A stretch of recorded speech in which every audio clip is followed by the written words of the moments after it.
Boa noite. Boa noite aos ouvintes, obrigado pelo convite. Na verdade, o presidente Bolsonaro não falou expressamente que todos devem voltar. O que ele fez foi fazer uma análise sobre a possibilidade que vai acontecer com o nosso país se todos decretarmos lockdown geral. Então, é mais ou menos na linha do que o Mandetta falou hoje. Na verdade, eles não falaram nada diferente um do outro. O presidente Bolsonaro está com a preocupação em relação à economia, a um surto de desemprego que pode acontecer no nosso país. E o ministro Mandetta também fala, quando ele diz que não é hora de decretar esse lockdown, ou seja, de um isolamento completo da população e que isso tem que ser feito em blocos, ambos estão falando a mesma coisa. De uma forma geral, a gente não pode parar completamente o Brasil, senão quem está em casa daqui a pouco vai ficar sem comida para abastecer a sua própria residência. Então, quando a gente fala em fechar tudo, vão fechar também os supermercados, vão fechar os restaurantes para que as pessoas não comam. O que o presidente está tentando explicar para a população é: a gente precisa achar um meio termo, e um meio termo por estado. A gente não pode simplesmente ter governadores que fecham todas as rodovias, que fecham acessos entre uma estrada e outra. Hoje a gente encontrou dificuldades de pessoas que queriam vir de Goiás para Brasília para trabalhar. Então, o que a gente não pode é ter esse fechamento geral. Então, se a população mais jovem puder voltar ao trabalho e evitar uma derrubada da economia, a gente vai salvar vidas. Está provado cientificamente que existem números para provar que a cada 1% que o desemprego sobe no país, crescem em 31 mil o número de mortes por ano. Então, a gente está falando que o desemprego pode matar mais ainda que o coronavírus. Há uma preocupação com o coronavírus? Bom, eu tenho. Eu tenho um pai que tem diabetes, eu tenho uma mãe com mais de 70 anos, então eles precisam ficar em isolamento. Mas se eu parar de trabalhar, se meu marido parar de trabalhar, se meu filho parar de ir para o colégio, a vida precisa continuar acontecendo. Esses idosos que precisam estar em casa, eles precisam comer. Agora, o que eu queria puxar o assunto aqui é para menos discussão sobre a comunicação e a gente puxar um pouco mais a discussão para as ações.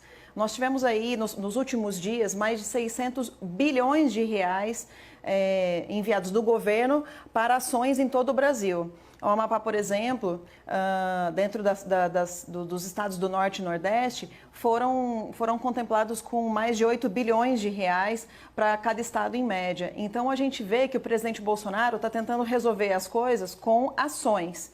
Eu acho que uma ou outra frase colocada fora de contexto, ou talvez que ele não soube se expressar bem, como disse o vice-presidente Mourão, é uma coisa da comunicação. As pessoas podem até criticar essa questão, mas o fato é, mais de 600 bilhões de reais estão sendo injetados na economia por intervenção do presidente da República. Eu acho que a gente precisa se conter a isso, se ater a esses atos, também a composição do ministério, que são todos ministros técnicos. Então, se hoje a gente tem um ministro Mandetta ali para poder fazer as atitudes corretas, o ministro Tarcísio, Paulo Guedes, ministros com essa visão e essa preocupação no todo, né? E como disse o ministro Mandetta há pouco, temos que ser menos ideológicos e mais, até como falou o senador agora, nos unir em torno dessa batalha.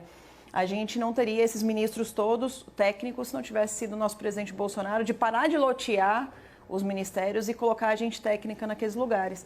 Então, eu acho que a gente tem que se ater muito mais às ações do governo e menos a detalhes de comunicação. A oposição está errando, senador, ao minimizar os atos do presidente. Ontem o presidente, de fato, vem anunciando nos últimos dias um pacote de ações aí para os estados e municípios.